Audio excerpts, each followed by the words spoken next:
Ito na, be. Diyan mo naman. Pinakahintay ng lahat. Uy, hindi naman lahat. Ayun, burger. Nag-opening na kasi yung tita ko. Hindi ko alam kung napakita ko ba yung video kong yon. Yung video ko yun, yung pinakita ko yung vlog. Yun, yung nasa, sa tindahan nila. Ngayon, nag-opening na. Sarap, burger. Saan mo lalagay yan? Lagay mo oven dito.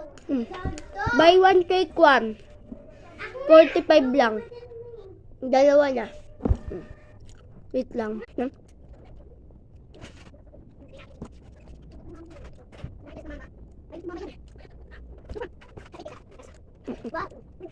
First bite.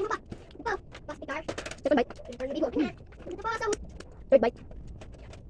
Yan. Ayun lang, bye-bye. Kasi ang bilis ng oras. Bye-bye. Do you want?